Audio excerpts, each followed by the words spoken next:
On my wedding night, I hid beneath the bed to pull a prank on my husband. But another woman stepped into the room and set her phone to speaker. What I heard next turned my blood to ice. Oh, the things we do for love, right? I mean, can you imagine hiding under your own wedding bed, thinking you're about to pull off the cutest prank for your new husband, only to hear a conversation that makes your blood run cold, shatters your entire world, and makes you wonder if you ever really knew the person you just married?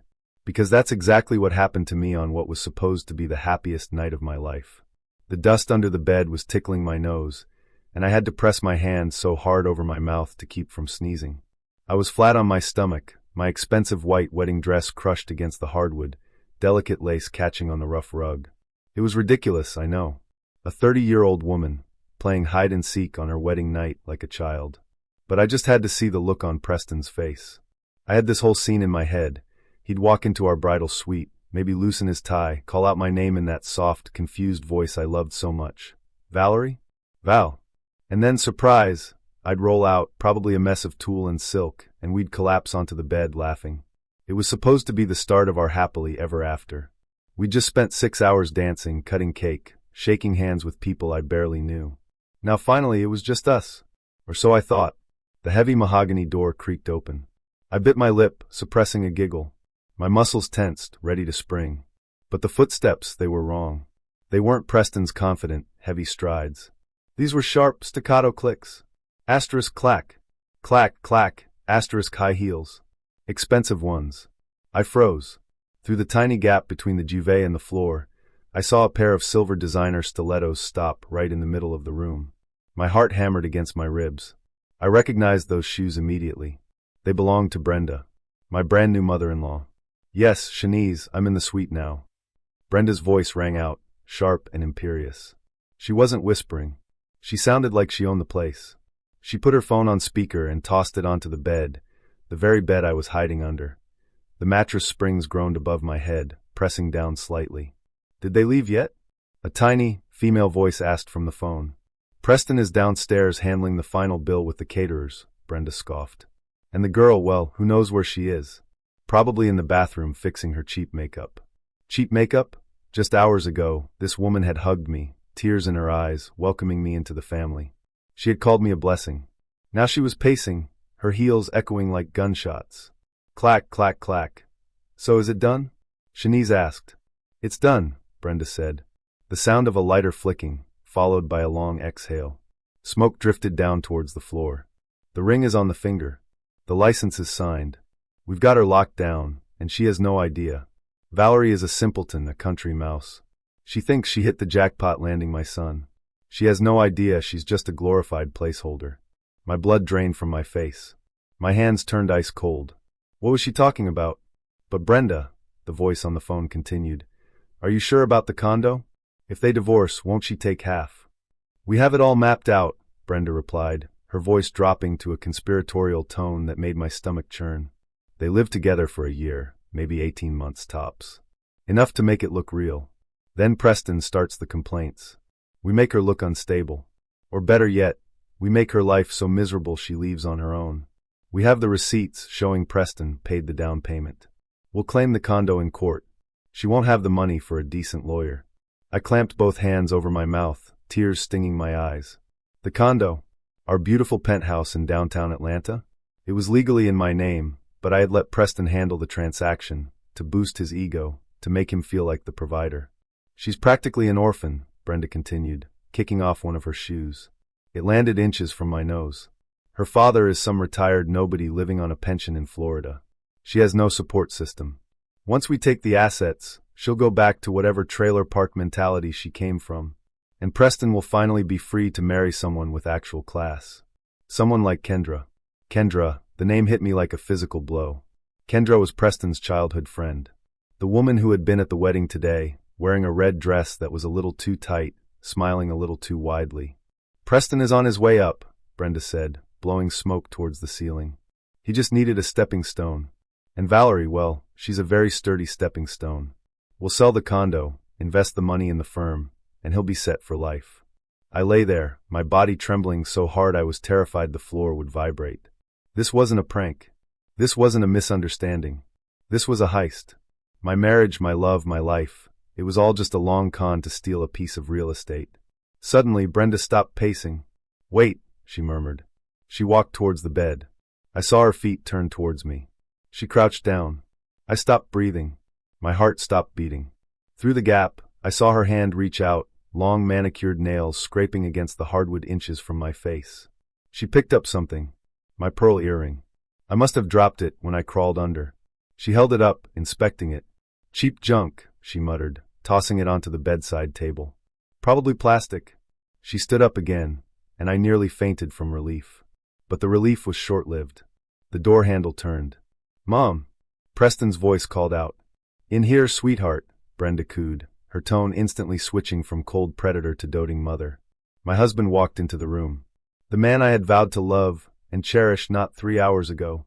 I waited, praying, hoping against hope that he would tell her to leave, that he would say something to defend me. Instead, he sighed and flopped onto the bed right above me. "Is she here?" he asked. "No," Brenda said. "Probably lost in the hallway." "Listen, we need to talk about the bank transfer before she gets back." "I know, Mom." "I know," Preston groaned. "But can we do this tomorrow? I have to pretend to be excited to consummate this marriage tonight, and it's going to take a lot of energy." Something inside me broke. It wasn't a crack. It was a shattering. The naive, happy Valerie died in that dusty darkness under the bed. And something else, something cold and dangerous, began to wake up. Carefully reached into the bodice of my dress and pulled out my phone. I tapped the screen silently, opening the voice recorder app. The red line started moving. "Talk," I thought, a cold rage settling over me. Asterisk, keep talking, you monsters. Give me everything. Asterisk, and they did. To understand why a woman with a master's degree in business and a trust fund that could buy this entire hotel was hiding under a bed, letting people believe she was poor, you have to understand my mother. My mother, Elena, was the kindest soul you could ever meet. She was also incredibly wealthy, heir to a shipping fortune. She married my father, Robert, when he was just starting his construction business. They were a power couple, but my mother, she loved with her eyes closed. When she passed away 10 years ago, it wasn't just the cancer that took her body. It was the heartbreak that weakened her spirit. She'd found out her own sister and best friend had been siphoning money from her charity funds for years. They didn't love her. They loved what she could give them. On her deathbed, she held my hand and made me promise. "Valerie," she whispered, her voice frail, "find someone who loves you for you. Not for the name, not for the accounts. Be careful, my love. Money is a magnifying glass. It shows you exactly who people are. But sometimes it burns you before you can see the truth." That promise became my Bible. My father, Robert, took it to the extreme. He was a shark in the business world, the CEO of Titan Construction. He taught me how to read contracts before I could read fairy tales. When I started dating, he was suspicious of everyone. "They smell the money, Val," he'd warn me. "They look at you and see a lottery ticket." So I created a test, a filter. I moved out of the family estate in Buckhead and rented a charming, slightly run-down apartment in a working-class neighborhood. I drove a 5-year-old Honda Civic. I worked as an administrative assistant at a logistics firm, a job I actually enjoyed because it was low stress, though I secretly managed my own investment portfolio at night. To the world, I was Valerie, the nice girl with the student loans and a budget for groceries. Then I met Preston. It was a rainy Tuesday. I was rushing into a coffee shop and dropped my wallet in a puddle. Mud splashed everywhere. I was on the verge of tears. It had been a terrible week. When a handsome man in a slightly frayed jacket picked it up, he wiped the mud off with his own sleeve. "I think this belongs to you," he said, smiling. His eyes were warm, hazel with flecks of green. I checked the wallet. Nothing was missing. I offered to buy him a coffee as a thank you. "I'd love that," he said, checking his watch. "I have about 20 minutes before I have to get back to the grind." We talked for 2 hours. He told me he was a sales associate struggling to meet quotas, driving an old car that broke down every other week. He talked about his dreams of traveling, of seeing art in Italy, but how he could never afford it. "I don't care about being rich," he told me, looking deep into my eyes. "I just want a life that feels real. You know, Sunday barbecues, a dog, someone to share the silence with." It was exactly what I wanted to hear. Over the next 2 years, Preston passed every test. He never asked to borrow money. He brought me wildflowers he picked from the side of the road because he couldn't afford fancy roses, but thought these were prettier. He clipped coupons with me. When my car broke down, a staged event, I admit, He drove 40 minutes out of his way to pick me up every morning for a week. I fell in love. Deeply, madly, stupidly. I introduced him to my father, Robert, but I maintained the lie. I told Preston my dad was a retired foreman living on a pension in Florida. Dad played along, though he grumbled about it. He flew in for a visit, wearing flannel shirts and complaining about the cost of gas, hiding his Rolex in his pocket. He seems okay, Dad admitted after dinner one night, swirling a cheap beer he hated. But he's soft, Val. He listens to his mother too much. He respects his mother, Dad, I defended. That's a good trait. Oh, how wrong I was. Brenda. The first time I met her, she looked me up and down like I was a stain on her carpet. She lived in a small, cluttered house, but acted like she was royalty in exile. She constantly talked about how Preston deserved better and how expensive life was. Valerie, she'd say, sipping tea, do you really think you can support a family on an admin salary? Preston needs a partner who can elevate him. I just smiled and swallowed the insults, thinking, if only you knew. I thought once we were married, once I revealed the truth about my wealth, she would be happy. I planned to tell Preston everything on our honeymoon. I wanted to see his face light up when I told him he never had to worry about a quota again. I was so excited to give him the world. I didn't realize he was already planning to steal the little piece of it I had shown him. The wedding planning should have been the happiest time of my life, but looking back, the red flags were waving so hard they were practically slapping me in the face. First, there was the guest list. Brenda insisted on inviting half the town. It's about image, Valerie, she snapped when I suggested a small, intimate ceremony. We need to show people that the Ramos family is doing well. Since I was supposedly poor, Brenda and Preston assumed I couldn't pay for much. Brenda made a big show of chipping in, but every time the bill came for the flowers or the venue, she'd conveniently leave her purse in the car or her card would be declined due to a bank error. I ended up paying for almost everything using my savings, which was actually a limitless black card I kept hidden in a secret compartment of my wallet. Then came Kendra. Valerie, you have to meet Kendra, Preston said one evening about 3 months before the wedding. She's like a sister to me. We grew up together. Kendra was stunning in a flashy, obvious way. Tight clothes, loud laugh, and a way of touching Preston's arm every time she spoke. When we met for drinks, she barely looked at me. She spent the entire night reminiscing with Preston about the good old days and inside jokes I didn't understand. Oh, remember that night in Cabo? She giggled, leaning into him. I thought you said you couldn't afford to travel, I asked Preston, confused. He froze for a second. That was a high school trip. My parents saved up for years for it. Brenda adored Kendra. She would openly compare us. Kendra, darling, that dress is exquisite. You look like a movie star. Valerie, maybe Kendra can take you shopping. You dress so plainly. I brushed it off. I told myself I was secure. I had the ring. I had the man. Kendra was just a friend from the past. But the biggest issue was the condo. We needed a place to live. Preston was renting a bachelor pad, and my apartment was too small. I found a stunning penthouse condo in downtown Atlanta. It was a foreclosure, a steal at $600,000, but still way out of the budget of an admin assistant and a salesman. I have an inheritance, I told Preston one night. It was a half-truth. My grandmother left me some money. It's enough to buy this place in cash. Preston's eyes nearly popped out of his head. Cash? Valerie? Are you serious? Yes. I want us to start debt-free. That night, Brenda came over. She was suddenly very interested in me. She looked at me with predatory eyes. That is wonderful news, Valerie, she purred.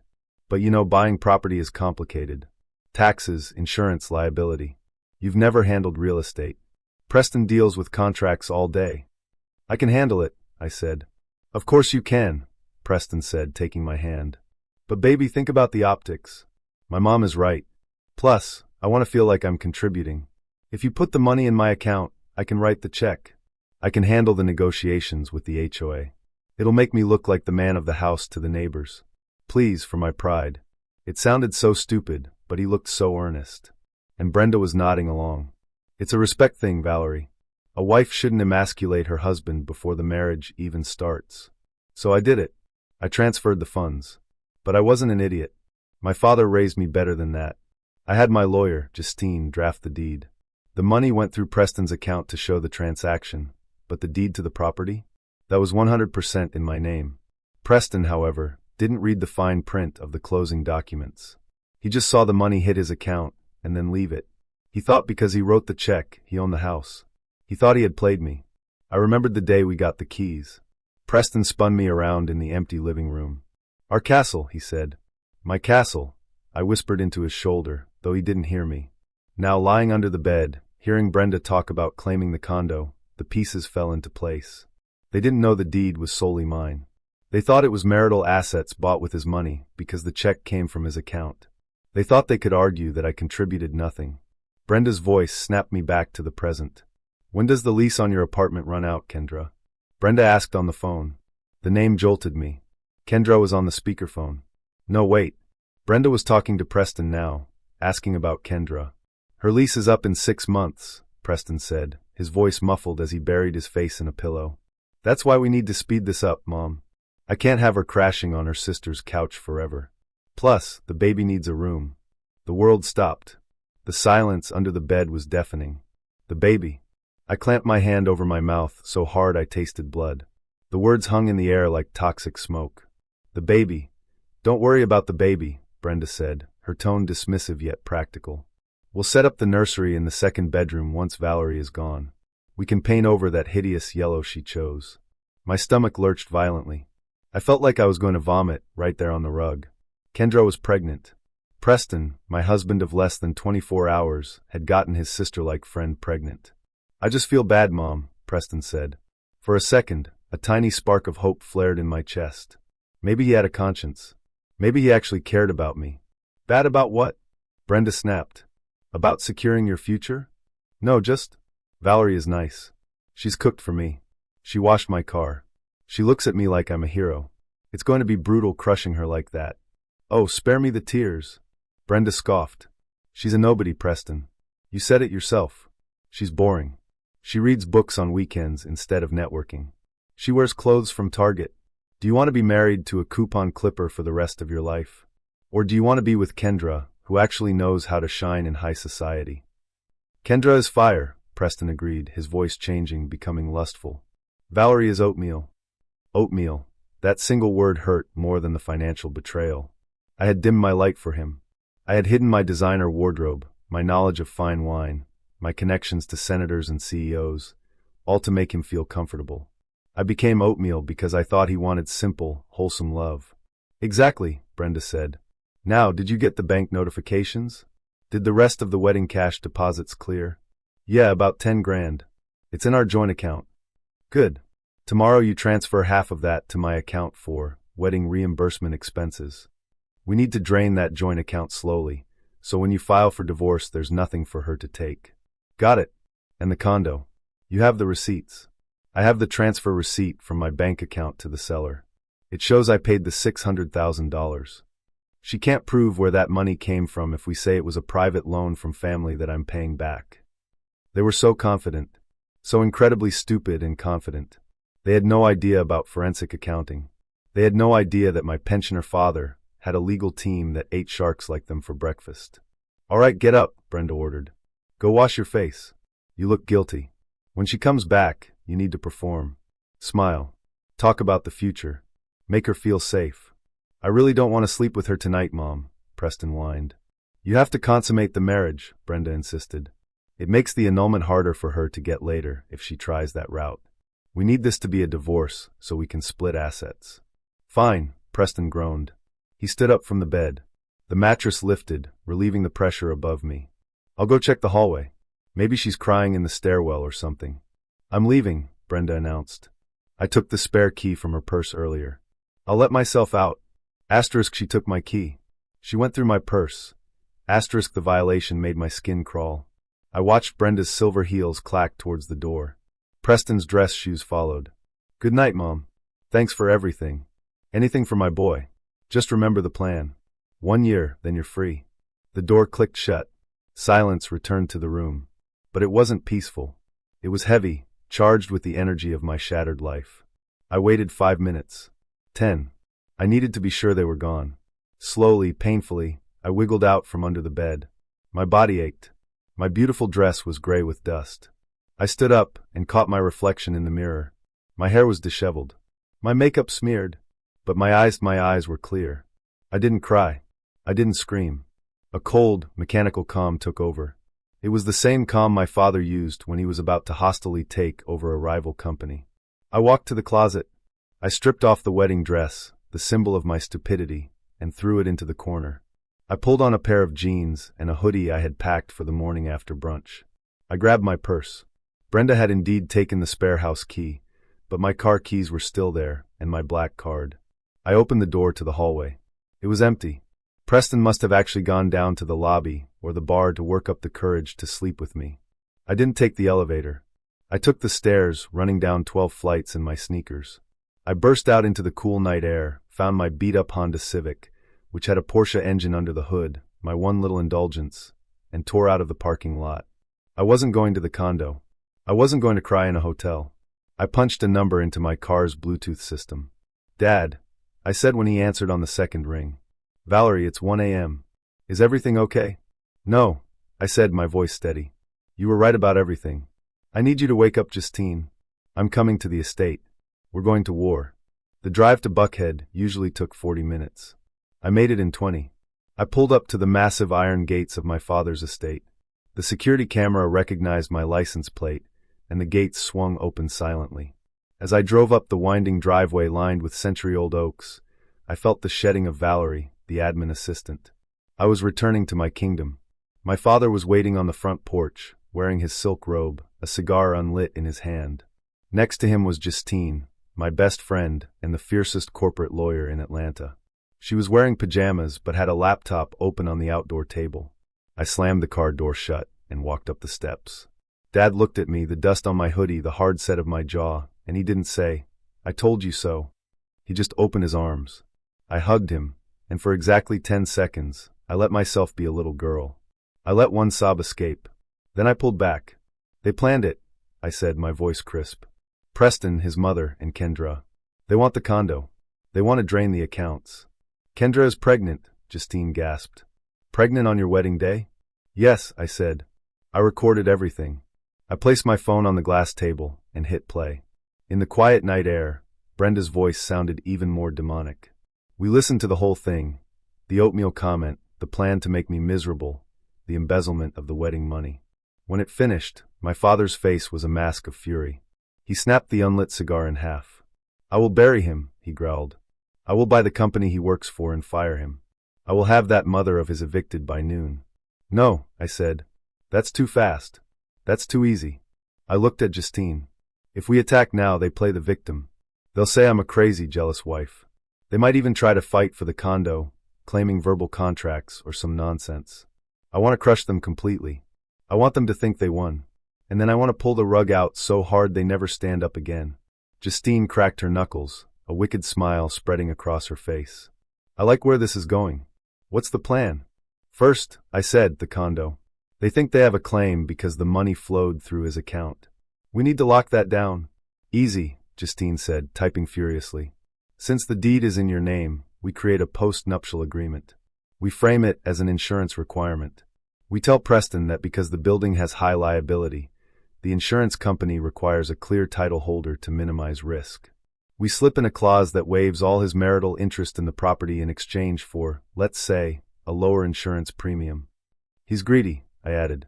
"If we tell him it saves him $500 a month, he'll sign it without reading." "Done," Justine said. "I'll have the papers ready by morning. You tell him it's standard procedure." "Second," my father said, "financials. You need to separate your assets. I need to drain the joint account before he does." "But I can't look suspicious," I said. "Leave the joint account," Justine advised. "Let him take the wedding money. It's bait, but we need to check his work history. If he's this dishonest with you, he's dishonest elsewhere." Dad picked up his phone. "I'll have my private investigator run a deep dive on Preston's sales numbers and expenses at his firm. If he's embezzling from us, he's probably skimming from them too." "And the baby?" I said, my voice dropping. "We need proof." "DNA?" Justine asked. "No, that takes too long. I need to get close to Kendra. I need her to admit it." "You're going back there?" Dad asked, looking worried. "Valerie, you don't have to. You can stay here. We can serve him papers in the morning." "No," I stood up. "He called me oatmeal. He thinks I'm stupid. He thinks I'm weak. I'm going to go back there, act like the dumb, clumsy wife he thinks I am. I'm going to make his life a living hell for the next month." And I'm going to gather enough evidence to send him to jail, not just divorce court. I looked at the sunrise starting to bleed purple over the horizon. He wanted a country mouse, I said. He's about to find out he married a rat trap. I drove back to the hotel, just as the sun broke.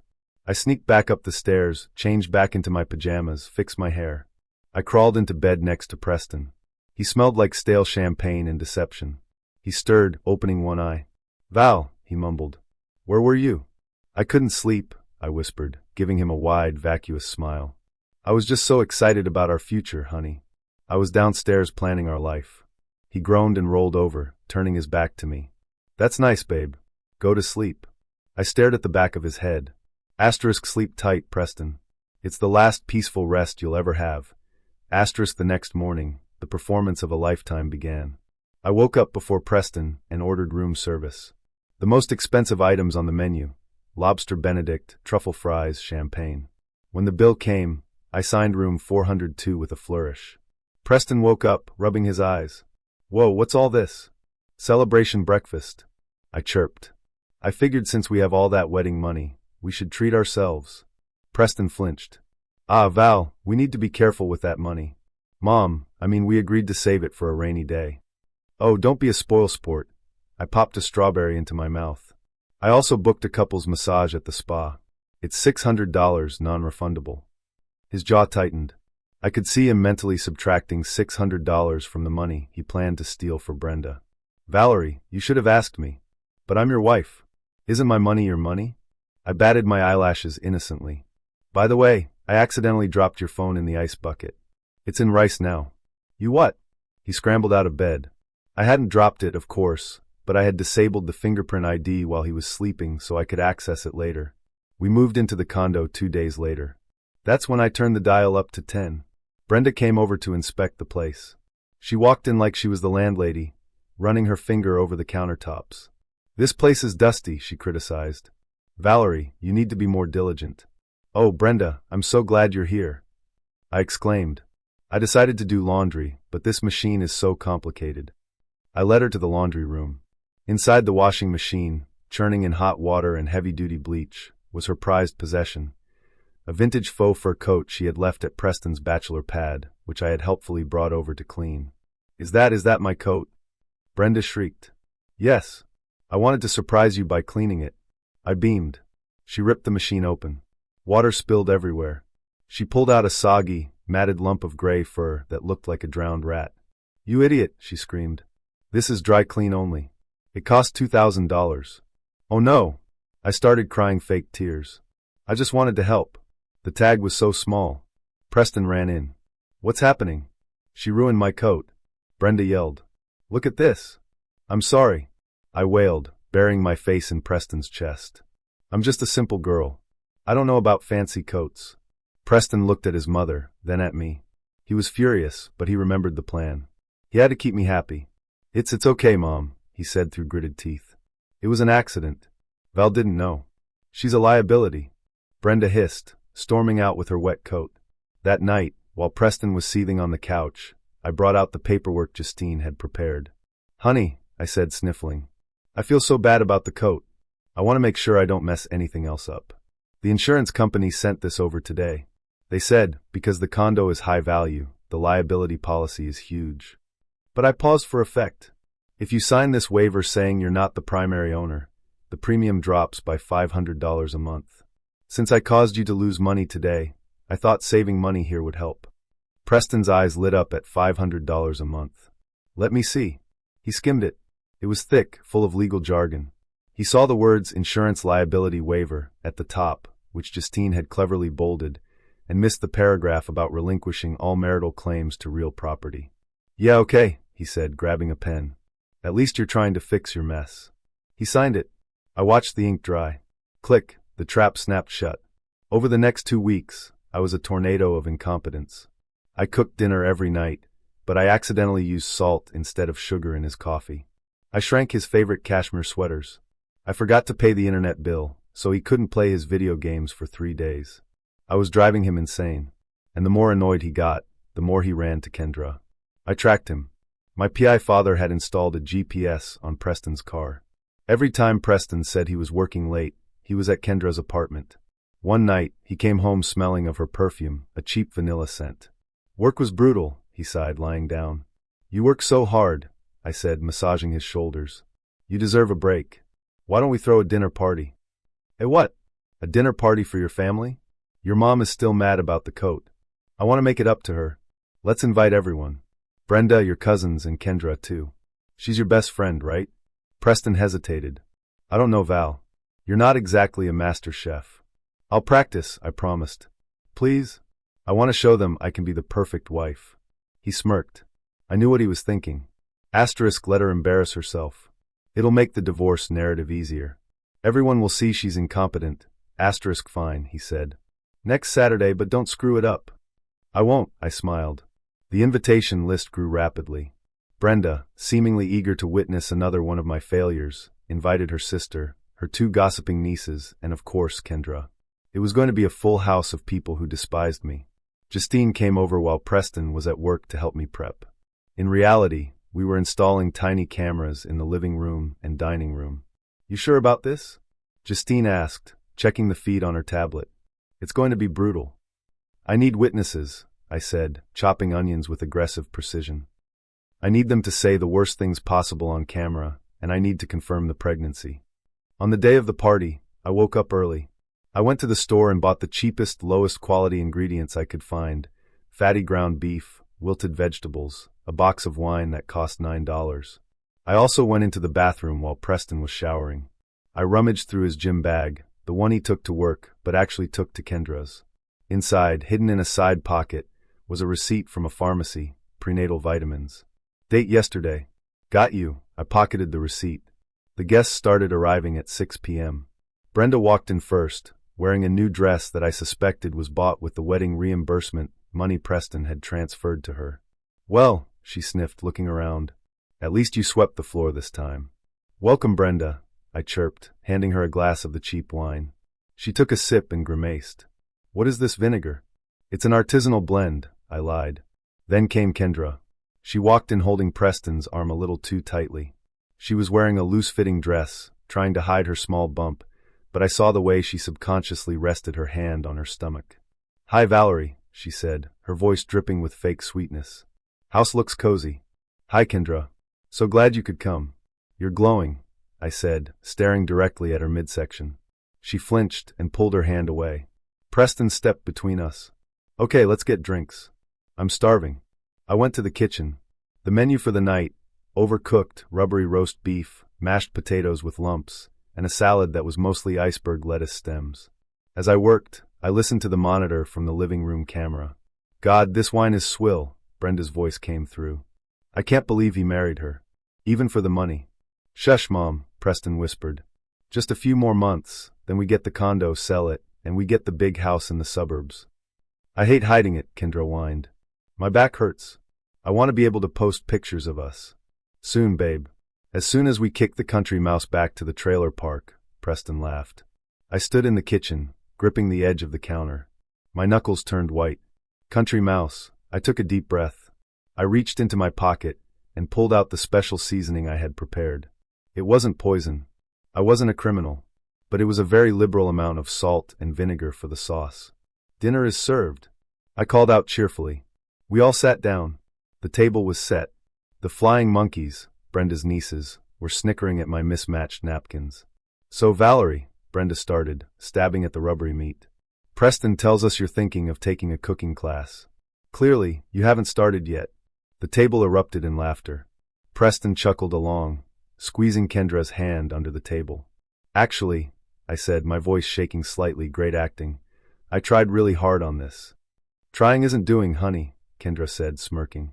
Some women are just built to be wives, and some aren't. Is that right? I asked, looking her dead in the eye. And what makes a good wife, Kendra? Sleeping with someone else's husband? The table went silent. Excuse me, Kendra gasped. Oh, sorry, I laughed nervously. I meant being supportive. Pass the potatoes. Preston glared at me. Valerie, don't be weird. I'm not being weird, I said, standing up to pour more wine. I moved towards Kendra. I just admire your friendship.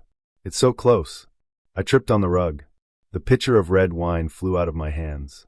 It splashed directly onto Kendra's lap. Ah, she screamed, jumping up. The red liquid soaked her dress, clinging to her stomach, revealing the unmistakable curve of a baby bump. Oh my God! I shouted. I'm so clumsy. You stupid B***TCH. Kendra yelled, forgetting her act. Look what you did. This is silk. Calm down, Kendra. Preston yelled, rushing to her side, grabbing napkins to dab her stomach. Are you okay? Is the baby okay? Silence. Absolute, total silence. Preston froze. He realized what he had just said. He slowly turned to look at me. Brenda looked at me. Kendra looked at me. I wasn't crying. I wasn't apologizing. I was standing at the head of the table. And for the first time in months, I wasn't smiling. The air in the room was so thick you could choke on it. The words, "Is the baby okay?" hung suspended between us like a grenade that had just had the pin pulled. Preston's face went from panic to pale terror. He stammered. I meant, is the she's Preston means, Brenda interjected loudly, standing up to shield her son. Is she okay? You know how fragile Kendra is. You clumsy idiot, Valerie. Look at this mess. She pointed a long, accusatory finger at me. You are useless. Useless. You can't cook. You can't clean. And now you're assaulting our guests. I told Preston he was making a mistake marrying trash like you. Usually this was the part where I would cower, where I would apologize and run to the kitchen to fetch towels. Instead, I picked up my napkin and calmly wiped a drop of wine from my hand. Sit down, Brenda, I said. My voice wasn't loud, but it was cold. Absolute zero. Excuse me? Brenda blinked, shocked by the tone. I said sit down. I looked at Preston. And you, get away from her stomach. We all know what's in there. Valerie, you're drunk, Preston said, trying to regain control. He puffed out his chest, using his man-of-the-house voice. Go to your room. We'll discuss this later. No, we'll discuss it now, I said. I walked over to the sideboard, where the stereo system was connected. I picked up the microphone Preston used for karaoke, his favorite hobby. What are you doing? Kendra hissed, clutching her wine-soaked dress. You're crazy. Maybe, I smiled. Crazy rich. They looked confused. You see, I began, pacing slowly around the table like a shark circling a sinking boat. For the last 2 months, I've listened to you all. I've listened to Brenda call me a peasant.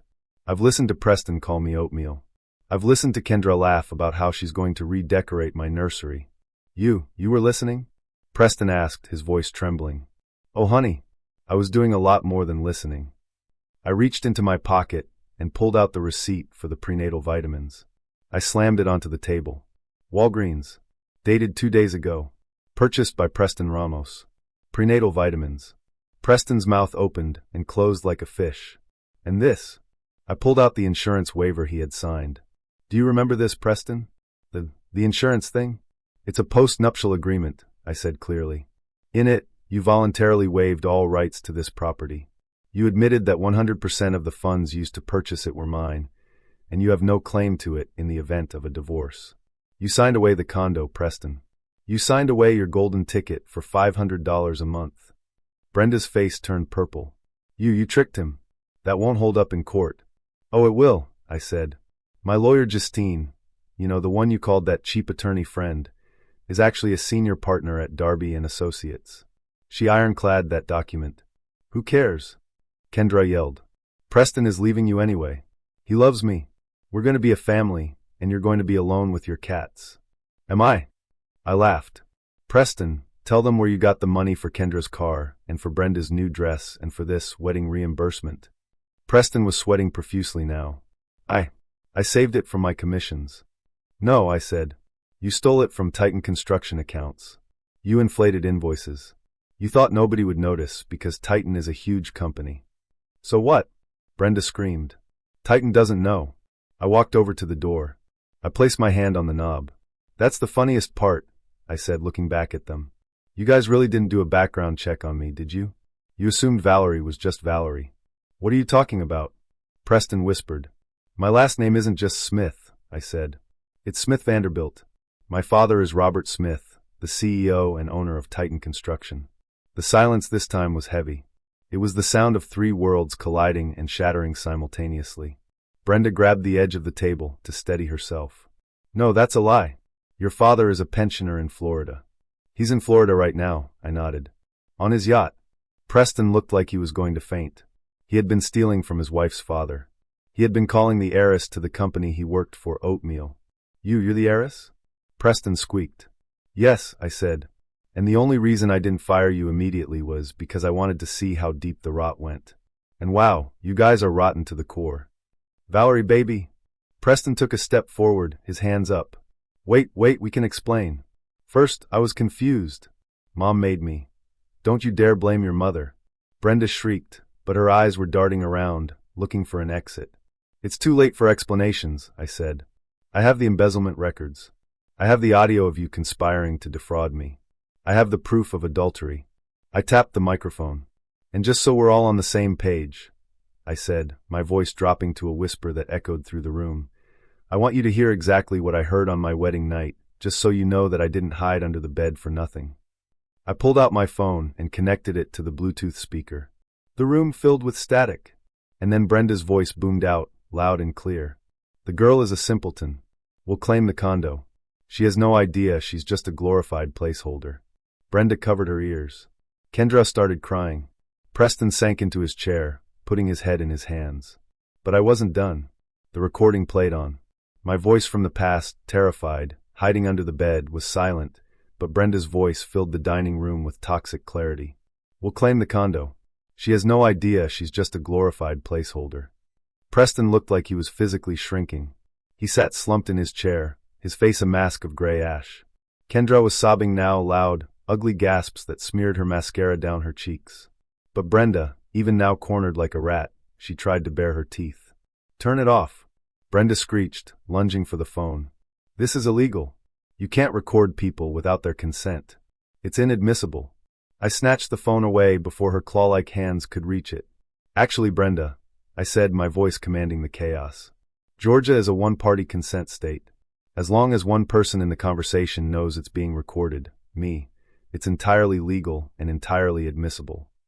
The front door, which I had unlocked remotely moments ago, burst open. Heavy boots thudded against the hardwood floor. Blue lights flashed through the front window, bouncing off the walls of the condo they thought they owned. Justine walked in first. She wasn't wearing her pajamas this time.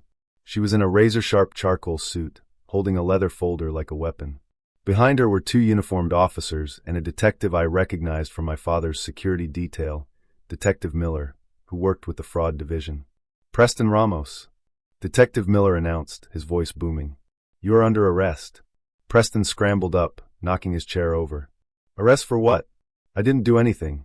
It's a domestic dispute. Not for the adultery, Mr. Ramos, Justine said, stepping forward with a smile that could cut glass. Though that is grounds for the immediate divorce filing I have right here. No, you're under arrest for grand larceny, corporate embezzlement, and fraud against Titan Construction. What? Preston squeaked. We audited your accounts, Preston, I said, leaning against the table. You didn't just spend your commissions. You created 3 fake vendor accounts under the name BR Consulting. Brenda Ramos Consulting, I assume. You approved invoices for materials that were never delivered to Titan sites. You siphoned over $50,000 in the last 6 months alone. Brenda went pale.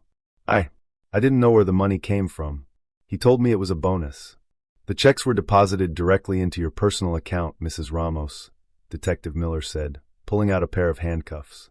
And we have records of you instructing him via text on how to structure the deposits to avoid IRS flagging. That makes you an accessory and a co-conspirator to money laundering. No, Brenda screamed as the officer moved towards her.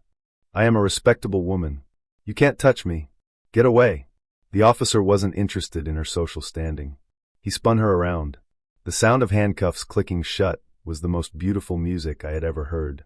Preston, Kendra wailed, clutching her stomach. Do something. You said you would take care of us. Preston looked at Kendra, then at his mother, then at me. The police were cuffing him now, pulling his arms behind his back. Valerie, he pleaded, tears streaming down his face. Valerie, please talk to your dad. Tell him to drop the charges. I'll sign whatever you want. I'll leave town. Just don't let me go to jail. I'm scared of jail, Val. You know I have asthma. I looked at him. Really looked at him. The handsome face I had fallen in love with now just looked pathetic. A weak man who tried to play a strong man's game and lost. I'm sorry, Preston, I said softly. But Oatmeal doesn't have the authority to stop a criminal investigation. You did this to yourself. As they dragged him towards the door, he looked back at me one last time. The entitlement was gone, replaced by pure terror. Brenda was still shrieking about her rights, about how this was a mistake, about how she knew the mayor. She didn't. Justine handed me a file, the divorce papers and the eviction notice for the unauthorized occupants. I walked over to Kendra. She was the only one not in handcuffs, shivering in her wine-stained dress. You have 5 minutes to leave, I told her. Take your purse. Take your lies. If you're not